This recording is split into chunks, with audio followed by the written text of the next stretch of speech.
मैं तुझे प्रथम गिनती में गिनाता हूं, देवताओं का आधिपत्य तुझे प्रदान करता हूं, सारे देवों में तू प्रथम गिनती में गिना जाएगा, प्रथम पूज्य माना जाएगा। बस शंकर भगवान ने वर दिया, थोड़ी देर बाद कार्तिकेय महाराज आ गए।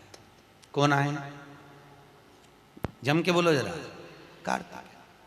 और कार्तिकेय जी आए और आकर बोले, पिताजी दंडवत करा, प्रणाम करा, साष्टांग करा, मैं परिक्रमा कर कर आ गया। मैंने परिक्रमा करा। अब इधर तो देवता सब, सारे देवता मिलकर अक्षत छोड़ रहे गणेश जी के ऊपर, स्वस्ति वाचन हो रहा, लोग प्रणाम कर रहे, नमन कर रहे, लोग आवाज लगा रहे, श्री गणेश जी महाराज की।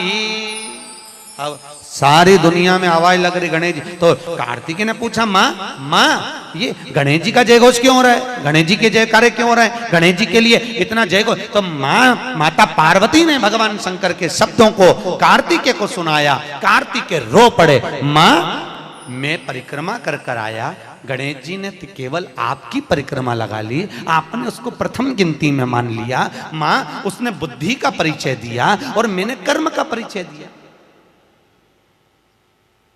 बुद्धि का परिचय, कर्म का परिचय।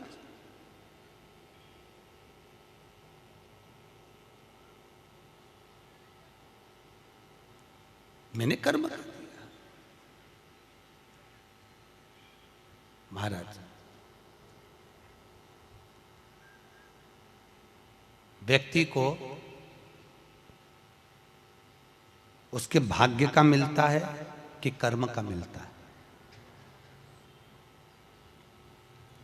जल्दी बोलो। कर्म का। आपका क्या विचार है? ये लोग तो बहुत दूर बैठे हैं, इसलिए इनसे पूछ ही नहीं रही हूं। व्यक्ति को उसके भाग्य का मिलता है कि कर्म का मिलता है? पुरुषों से भी पूछने का मन है मेरा, भाऊ बोलो तो सही,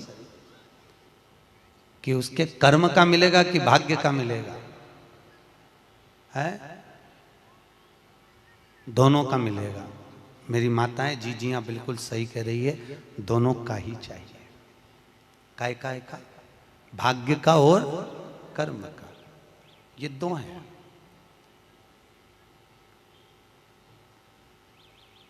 बैंक में एक लॉकर होता है, उस लॉकर में लोग अपनी रकम रखते हैं। बोलो तो सही है गलत? रखते हैं कि नहीं रखते? अपनी चेन, अंगूठी, मोबाइल, पर्स सब लॉकर के अंदर रखते हैं। बैंक में लॉकर होता है, लॉकर में रखने के बाद में लॉकर की दो चाबी होती है। कितनी चाबी लॉकर की? दो। एक चाबी तुम्हारे पास, एक चाबी मैनेजर के पास। तुम्हारी चाबी कितनी भी लगा लो, जब तक मैनेजर की चाबी नहीं लगेगी तब तक वो लॉकर, अरे बोलो जम के, नहीं खुलेगी। और बैंक का मैनेजर कितनी भी चाबी लगा ले, लॉकर खुलेगा क्या? नहीं, तुम्हारी चाबी लगना जरूरी है। उसी तरह तुम्हारी चाबी है कर्म की चाबी, तुम कितनी भी घुमा लो पर वो ताला नहीं खुल सकता जब तक मैनेजर मेरा शंकर अपनी भाग्य की चाबी घुमा कर नहीं जाए। इसलिए तुम कर्म करो, भाग्य की चाबी मेरा भोलेनाथ घुमाएगा, और कब क्या दे जाए तुम्हें मालूम ही नहीं पड़ पाएगा। इसलिए चाबी दोनों होना चाहिए, एक भाग्य की, एक कर्म की। दो चाबी होंगी, लॉकर खुलेगा। अगर एक चाबी लगी तो लॉकर नहीं खुलेगा। गणेश जी महाराज को भगवान कार्तिकेय महाराज बोल रहे हैं, माँ मैं कर्म करने गया था, मैं परिक्रमा करने गया था, और यहाँ गणेश जी महाराज को तुमने प्रथम गिनती में बना दिया। माँ ये क्या हुआ? माता पार्वती को गुस्सा तो बहुत आया, क्रोध भी आया। माँ पार्वती की आंख में अश्रु भी भर गए महाराज, आंसू है माता पार्वती के नयन, अश्रु।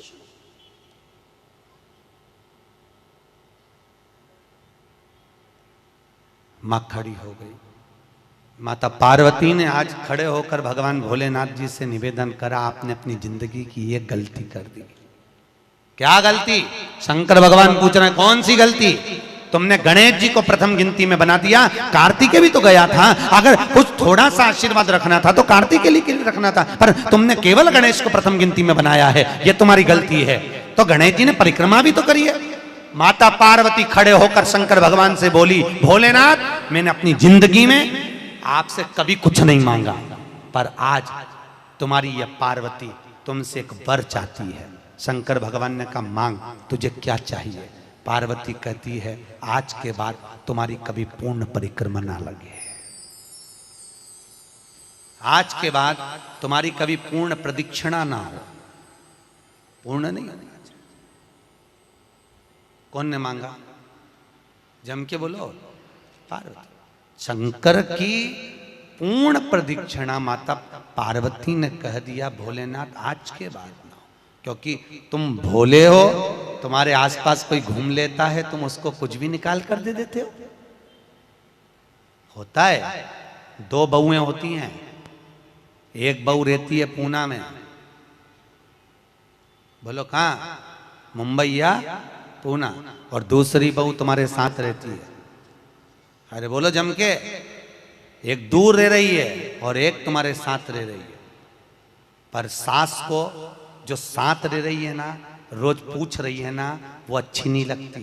वो जो दूर रहती है ना, उसका गुणगान 24 घंटे करती है। ये डोकरियों की आदत भी बुरी, बढ़िया, बड़ी बुरी आदत। जो पास रह रही है वो अच्छी नहीं लग रही, जो दूर रह रही ना, वो दिवाली पे आती है, बस दिवाली पे 30 त्योहार पर आती है, और दिवाली पे आते और आके पल्लू वल्लू लेके मम्मी जी मम्मी जी मम्मी जी करके आई आई करके बस 2-4 बार इधर उधर घूमेगी और सास इतनी खुश हो जाएगी, तुरंत अंगूठी निकाल के चुपचाप रख ले।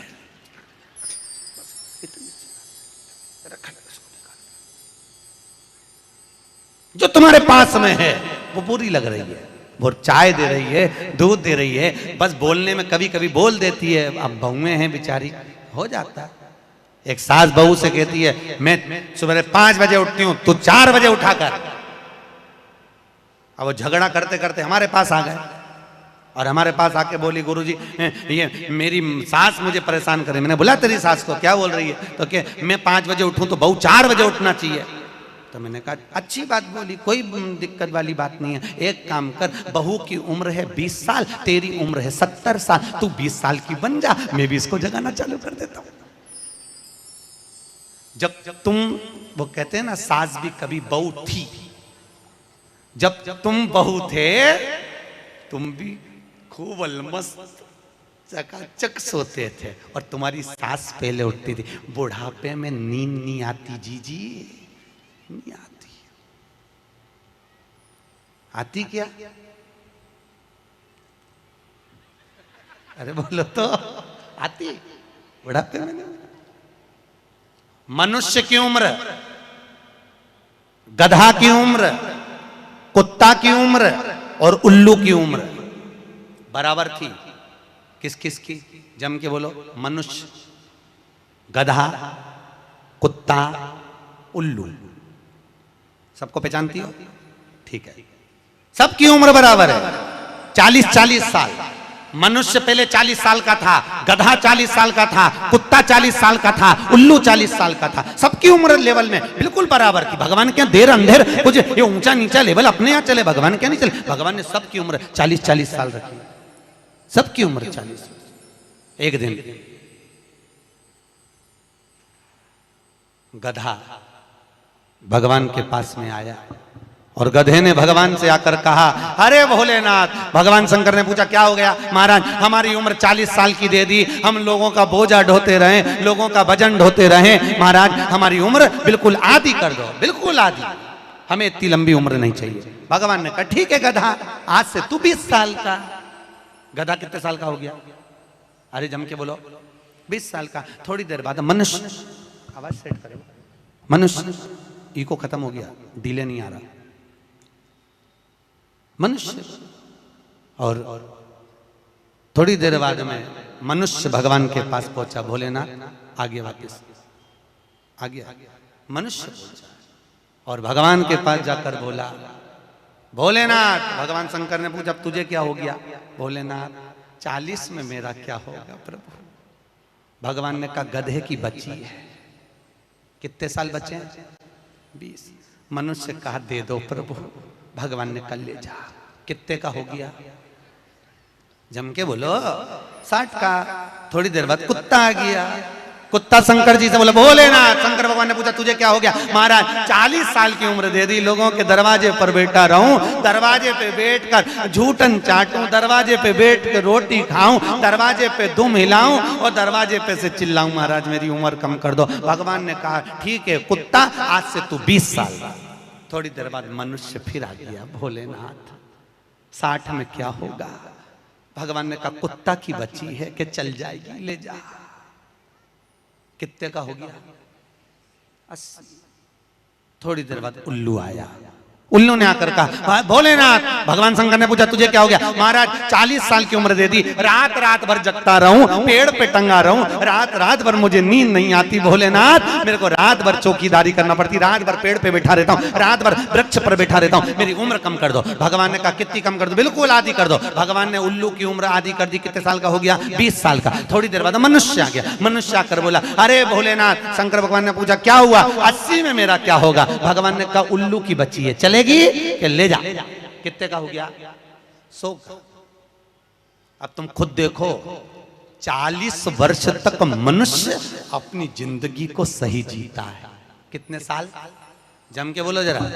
40 साल तक मनुष्य अपने जीवन को सही जीता है। खूब खाता, आराम से पचता, खूब डेंटिंग पेंटिंग सब चकाचक, कपड़े मपड़े सब जोरदार, रकम मकम सब पहने, खूब अच्छा लगे। क्योंकि 40 वर्ष की जिंदगी तुम्हारी है तो 40 साल तक मनुष्य अपने जीवन को सही जीता है। 40 के बाद किसकी लगी थी? जम के बोलो गधे की। तो 40 से 60 तक मनुष्य गधे जैसा बोझा ढोता है। बच्चों को बड़ा करना है, शादी करना है, मायरा भरना है, परिवार को पालना है, तो बोझा ढो रहा है। जैसे गधा बोझा नहीं ढोता, ऐसे 60 तक बोझा ढोया। 60 के बाद उम्र किसकी लगी? कुत्ता की।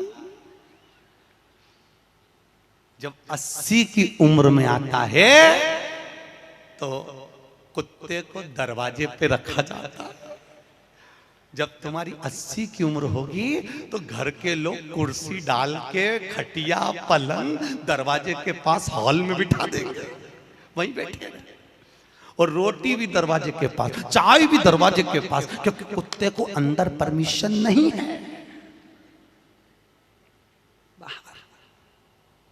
और कोई भी मिलने आया तो वहीं से चिल्लाया बहु, वहीं से आवाज लगा रहा, क्योंकि कुत्ते की उम्र लगी है।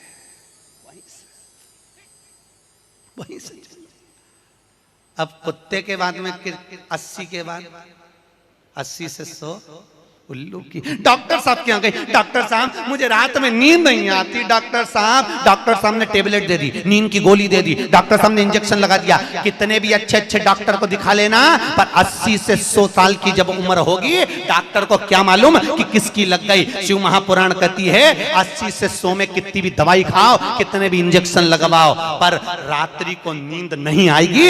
गोली खा भी लोगे तो रात के 1:30-2 बजे तक चकाचक सोएगी, 2 बजे के बाद उल्लू जैसी बैठी रहेगी। 2 बजे के बाद कितना भी खाओ, कितनी भी दवाई खाओ, कितने भी अच्छे डॉक्टर को दिखाओ, पर 80 से 100 में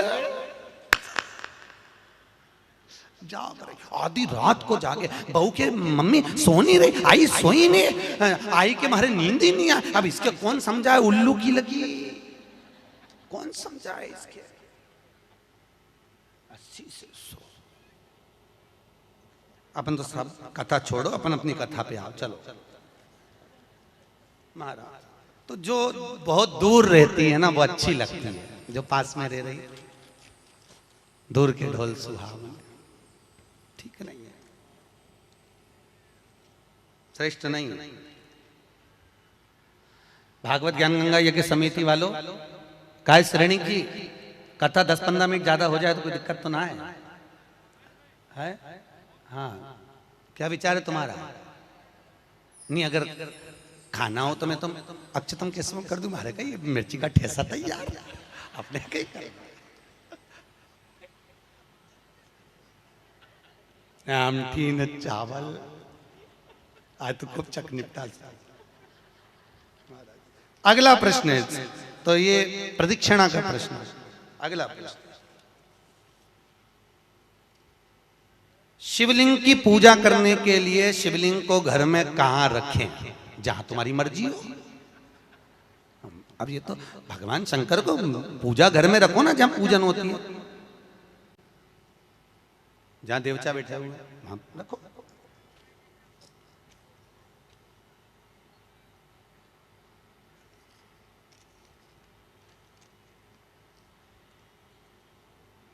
पीपल के पेड़ को सोमवती अमावस्या के दिन 108 फेरी क्यों लगाई जाती है? वाह, बहुत बढ़िया। हमने तो नहीं की कि लगाओ, अब तुम्हारा मन है 108 लगाने का। याद रखना, पीपल के वृक्ष की परिक्रमा करने से वैभव बढ़ता है, आंवले के वृक्ष की परिक्रमा करने से लक्ष्मी बढ़ती है। याद रखिए, तुलसी की परिक्रमा करने से सौभाग्य बढ़ता है। अब 108 मन का लगाओ, चाहे 208 लगाओ, 216 लगाओ, ये आपके ऊपर है। यहाँ आपका भाव होना चाहिए कि हम भगवान को कैसे रिझाएं, कैसे रिझाएं, ये आपका भाव है। उसका फल क्या है? तो उसका फल वैभव प्राप्ति का है, धन प्राप्ति का, यश प्राप्ति का। आप जितनी लगा,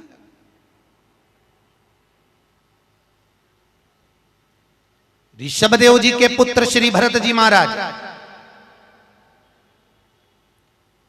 अपनी योनि से छूटे तो हिरण की योनि में गए। हिरण की योनि पाने के बाद श्री ऋषभदेव जी के पुत्र जो भरत जी थे, हिरण की योनि में आने के बाद में, हिरण की योनि पाने के बाद भरत जी को लगा कि मैं इस हिरण की योनि में पड़ गया हूं, इससे मुक्ति कैसे मिलेगी? तो हिरण की योनि में आने के बाद भरत जी महाराज पीपल के वृक्ष के नीचे जो संत बैठे हुए थे, उनकी 108 परिक्रमा करते थे हिरण की योनि में। तो हिरण की योनि के 108 परिक्रमा कर रहे थे। उस दिन थी सोमवती अमावस्या का दिन, जिस दिन हिरण की योनि से परिक्रमा करते करते भरत जी महाराज छूट गए थे और वापिस मनुष्य की योनि में आ गए थे। ये 108 परिक्रमा का फल है। ऋषभ जी के पुत्र हिरण की योनि से छूटकर परमात्मा की भक्ति को, मनुष्य देह मिल गई। शायद हो सकता है हम मानव की देह में हैं और मनुष्य की देह में आकर अगर हम भगवान की 108 परिक्रमा लगाते हैं, हम भगवान का भजन करते हैं, 108 परिक्रमा के अंतर्गत हम डूबे रहते हैं, तो हो सकता है मनुष्य की योनि से छूटकर हम देव योनि में चले जाए, भगवान की परास प्राप्त हो जाए। मां तो शास्त्र कह रहा है, अंजना माता गौतम बाबा से कहने पर शंकर की आराधना कर रही है। और आराधना करी माता अंजना ने, शिव जी की आराधना करी, शंकर की जब आराधना करी, शंकर का अभिषेक करा, भगवान भूत भावन प्रसन्न हो गए और शंकर भगवान ने उसी समय माता अंजना को वर प्रदान करा, तो चिंता मत कर, तेरे घर में पुत्र होगा। पुत्र, तू क्यों चिंता कर? भगवान शंकर जब भी देते हैं, छप्पर फाड़ के देते हैं। भगवान कृष्ण के यहाँ कितने बच्चे दिए? 1,77,086। अब अंजना माता के यहाँ भगवान संतान दे रहा है। भगवान अंजना माता के यहाँ हनुमान जी महाराज कितने भाई थे? माता अंजना के गर्भ से जो संतान हुई थी, हनुमान जी महाराज सगे भाई कितने थे? हनुमान जी कितने भाई? अरे बोलो तो सही, हनुमान जी भाई कितने हैं? सगे भाई कितने हैं हनुमान जी महाराज? तो अंजना माता ने जब भगवान शिव की आराधना करी, शंकर की जब आराधना करी, तब भगवान शंकर प्रसन्न हुए। समय बीता, माता अंजना के गर्भ में भगवान शंकर के तेज पुंज को पवन देव ने ले जाकर माता अंजना के गर्भ में स्थापित करा। स्थापित करने के बाद पूर्णिमा के दिन, चैत्री पूर्णिमा के दिन, भगवान अंजना माता के गर्भ से शंकर का ही एक अवतार श्री हनुमान जी महाराज प्रकट हुए हैं। महाराज श्री हनुमान जी महाराज की। हनुमान जी सगे भाई हैं 6। कितने भाई हैं? 6 सगे भाई। सबसे पहले नंबर हनुमान, फिर गतिमान, केतुमान, धृतिमान, यतिमान, ऐसे हनुमान जी महाराज के 6 भाइयों का क्रम वर्णन किया गया। कितने भाई हैं? 6। हनुमान जी महाराज का एक भाई है जिसका नाम है गतिमान। क्या नाम है? गतिमान।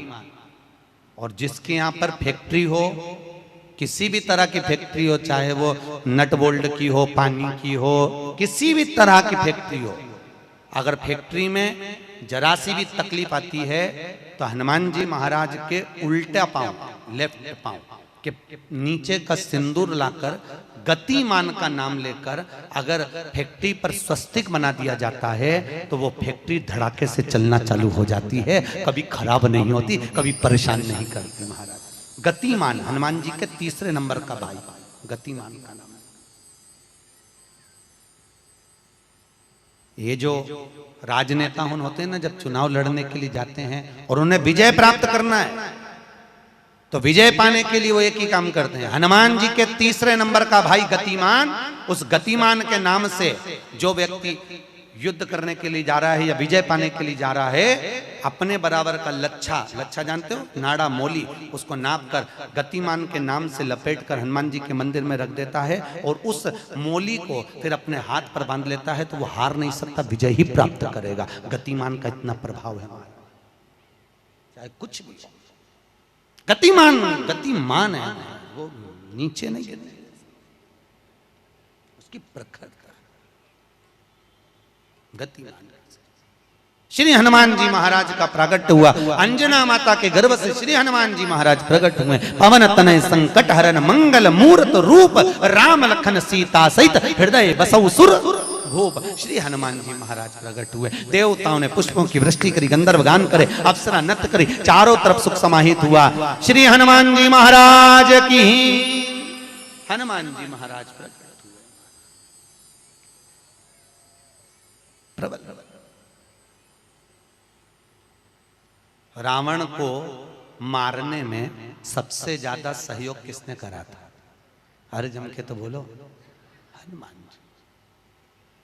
पूरी पृथ्वी पर सबसे ज्यादा मंदिर किसके हैं? बोलो तो हनुमान के। अपने करमाला में तुम गिनना, अगली बार आऊंगा तो पूछूंगा। अगर अगली बार भागवत ज्ञान गंगा यज्ञ समिति ने मान लो बुलाया तो पूछूंगा आपसे आके कि करमाला में कितने हनुमान जी के मंदिर हैं और राम जी के मंदिर कितने हैं। राम जी के मंदिर अगर 5 होंगे तो हनुमान जी के मंदिर 20 होंगे। हर जगह पर हनुमान मिल जाएंगे, हर जगह, कहीं पीपल के नीचे, कहीं कहीं बैठे हुए, कहीं कहीं बैठे, हनुमान ही हनुमान, ढेर सारे हनुमान। हनुमान, आखिर हनुमान जी के मंदिर ज्यादा, राम जी के मंदिर कम क्यों?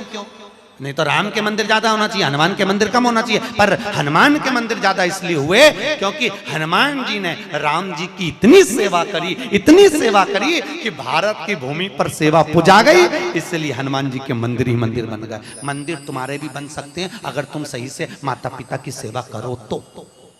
मंदिर बनने में देरी नहीं लगी, तुम करो तो मंदिर बन जाए। रावण को मारने में सबसे ज्यादा सहयोग किसका था? अरे बोलो जम के, हनुमान जी का।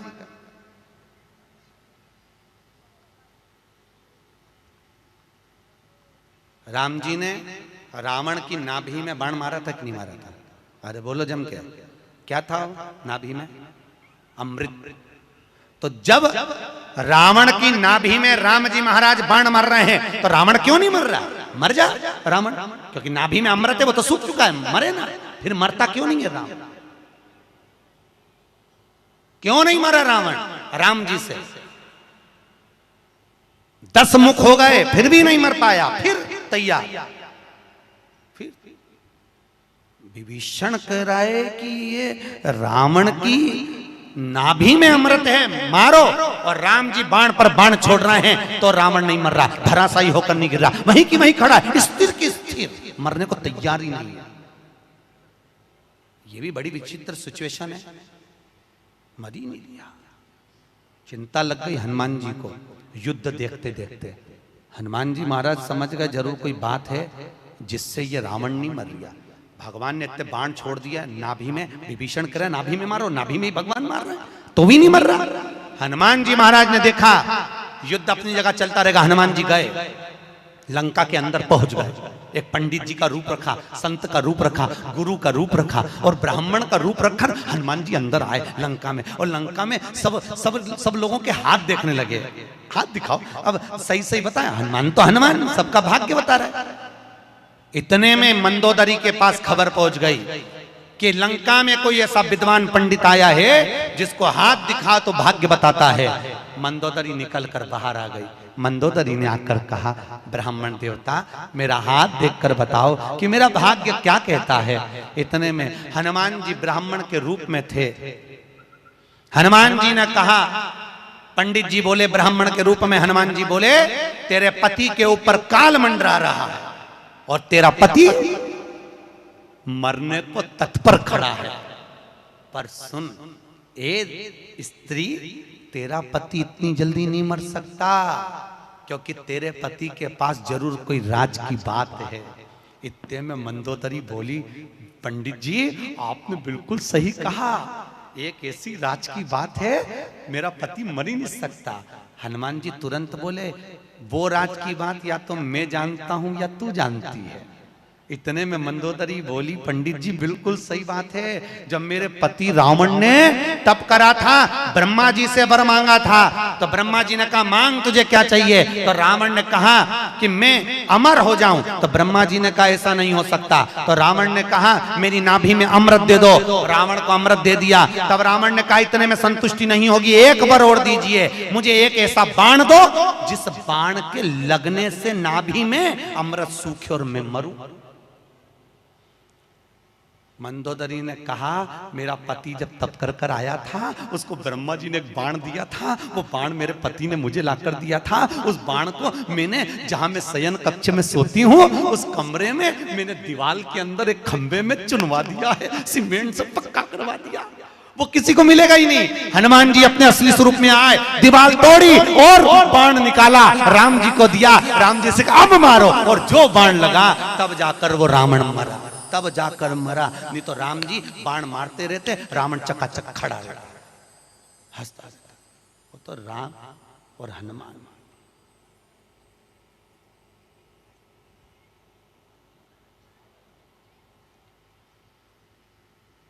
रावण न मरेगा मेरे राम के बिना, और राम न मिलेंगे हनुमान के बिना। श्री राम जय जय राम, श्री राम जय राम। भगवान राम जी महाराज आनंद में विराजमान महाराज, इसलिए भगवत भजन का स्मरण है, भगवत नाम का श्री हनुमान महाराज।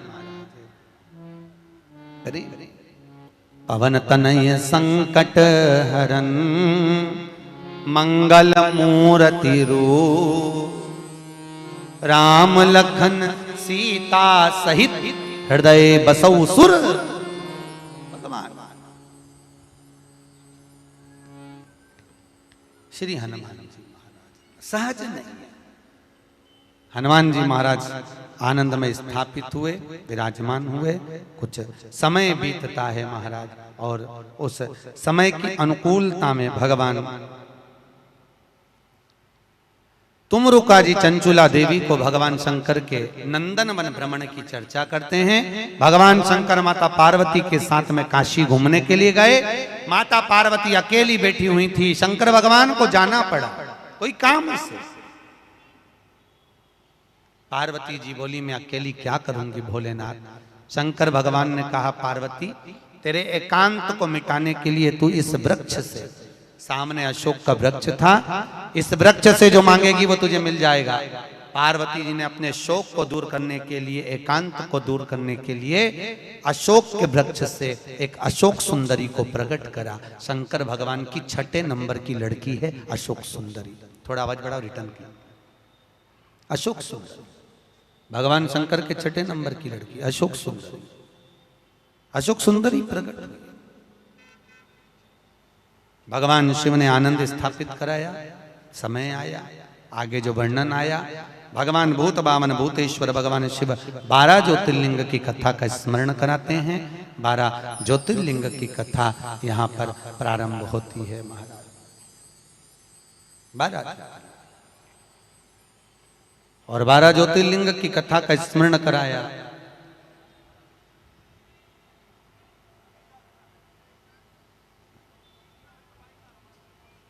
मुख्य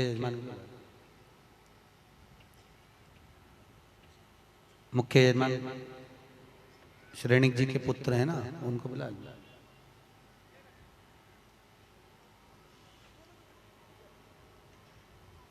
दस मिनट श्रेणिक जी जो मुख्य यजमान है रोज पूजन में बैठे हैं, आपके पुत्र और बहू, उनको 5 मिनट 10 मिनट के लिए बुला दो, जोड़े से बिठा दो उनको सामने।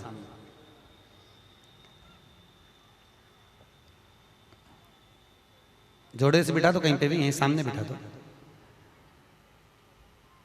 भगवान 12 ज्योतिर्लिंग की कथा का स्मरण कराते हैं महाराज। श्री तुमरुका जी चंचुला देवी से कहते हैं, चंचुला ये 12 ज्योतिर्लिंग की कथा है जो अखंड सौभाग्य को देने वाली है, लक्ष्मी की वृद्धि करने वाली है, सुख समृद्धि देने वाली है, कार्य में उन्नति देने वाली है, उत्तम फल की प्राप्ति कराने वाली है, वंश की वृद्धि कराने वाली है और हर कार्य में सफलता प्रदान करने वाली 12 ज्योतिर्लिंग की कथा है महाराज। चंचुला देवी कहती है महाराज वो 12 ज्योतिर्लिंग की कथा हमें श्रवण कराएं।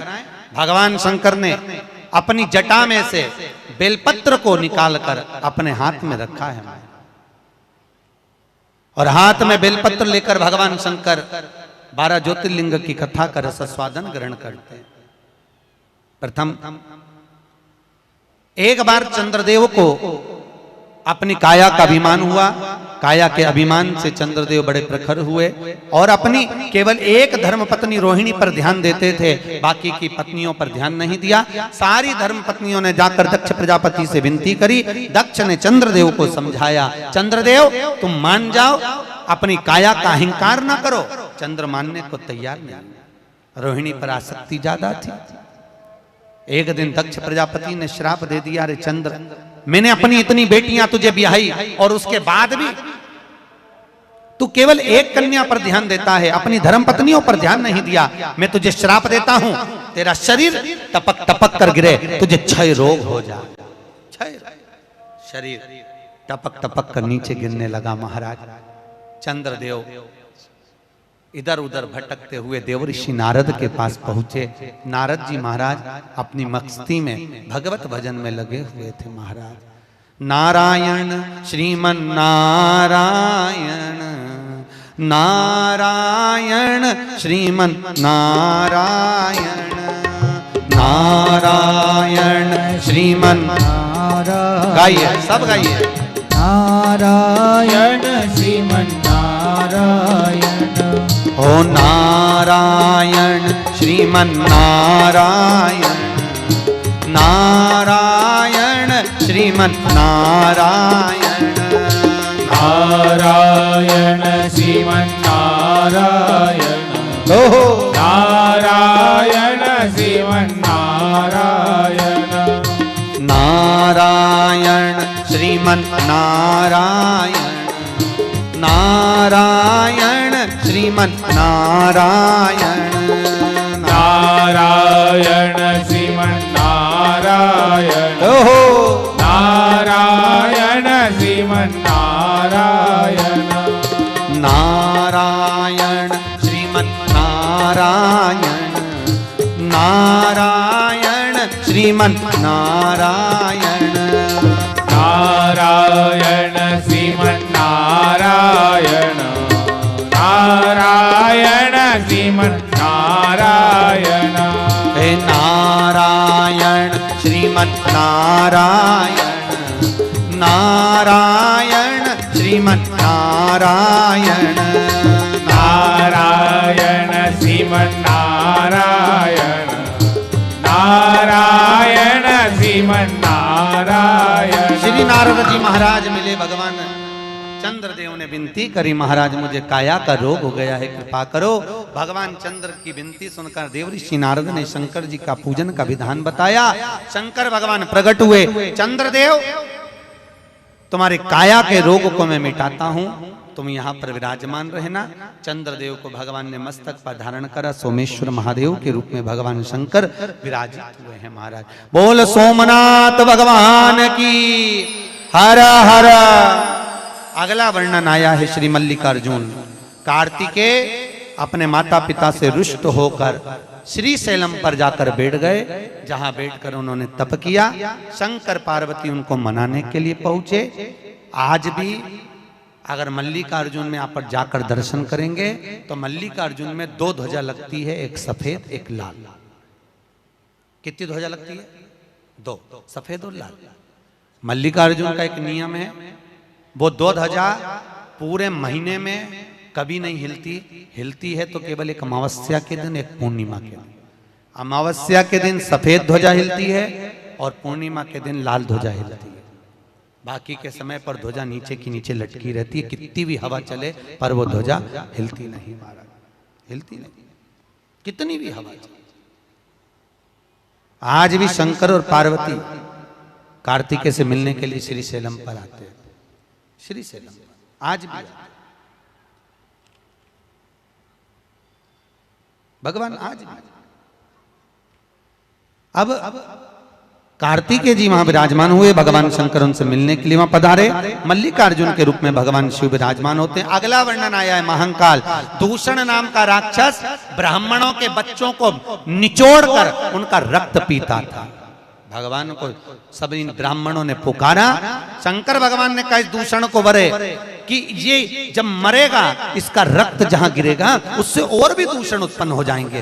तो एक काम करो, भगवान शंकर ने कहा मेरी बहन के पास जाओ। शंकर जी की एक बहन थी, केवल एक बहन शिव जी, जिसका नाम था क्षिप्रिया। क्या नाम था? क्षिप्रिया, जिसको आजकल लोग छिपरा कहने लगे। शिव जी की एक ही बहन थी, क्षिप्रिया। तुम मेरी बहन के पास जाओ और मेरी बहन क्षिप्रिया से कहना कि जब भगवान शंकर अगर दूषण नाम के राक्षस को मारे, जहां जहां उसका रक्त गिरे सारे रक्त को समेट देवे जल के वेग में। क्षिप्रिया ने वैसे ही करा। भगवान शंकर